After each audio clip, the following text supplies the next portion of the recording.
Hi there, welcome back to another Small Rambles video with me, writer and mental health advocate Tobe Allen. I'm also one half of the BARROW Podcast, the show that I'm doing with my mum, where we talk about divorce, dysfunctional families and mental illness while attempting to write a memoir together.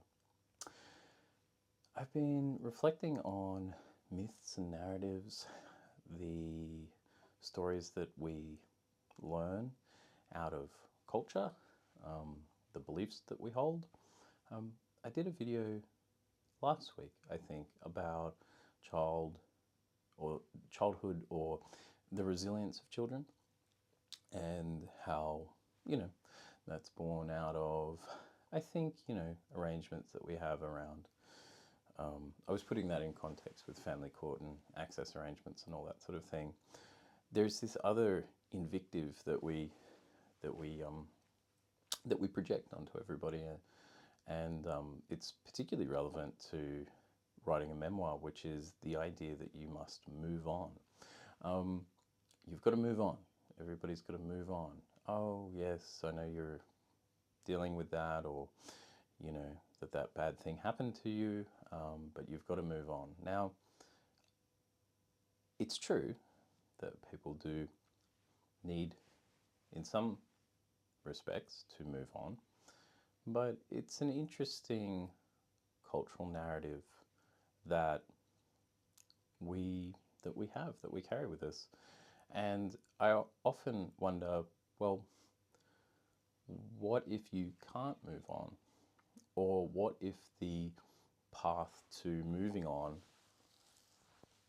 is actually to spend some time reflecting or dwelling, as some people might call it. But perhaps moving on, it's an easy thing to say, but is it such an easy thing to do? I don't know. I don't think so. But I hear it a lot. I hear move on a lot. And certainly I've encountered the move on attitude as a writer. I can think of a few people that, when I've written about the past and written about family and written about real things, people have been upset and they've said, oh, come on, move on. You need to move on. And I kind of find that interesting, for one. Again, this isn't, I'm not sort of angry or anything saying this. I'm just reflecting on it, and I'm like, oh, okay, that's interesting. Like, it's interesting how that's important to you. But again, like I said, with this idea of children being resilient, you also have to question, well, what does this notion, this narrative, what or who does it serve, right? You want me to move on because maybe you don't want to hear about that again.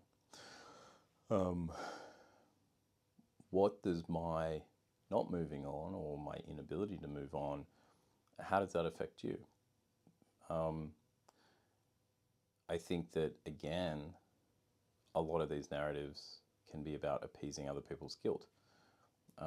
If a person is incapable of moving on, they're rooted in some sort of past trauma, and the people around them are involved, then yeah, they want them to move on because they don't want to revisit that thing that they did, or past mistakes. But I actually think that reflecting and not moving on so quickly, I think that's the other thing, is the speed is a factor here. I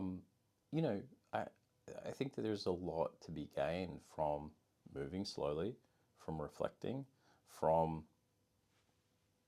remembering, from exercising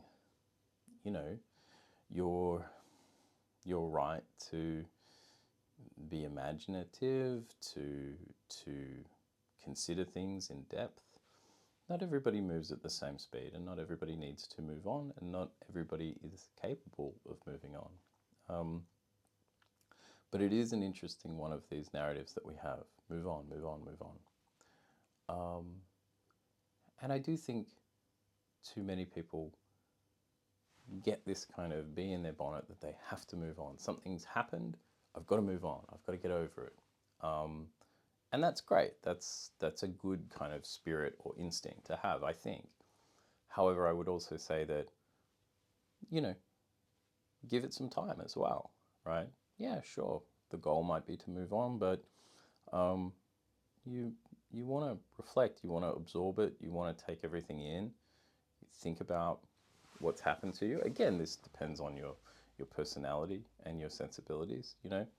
I'm a pretty slow-moving person. I really like to reflect on things, and I find that absorbing things and considering things deeply and turning them over,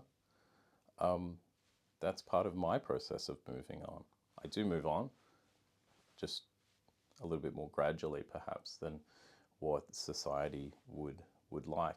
So again, with all these little narratives, I always think about, well, why is that so important? And why is that important to you?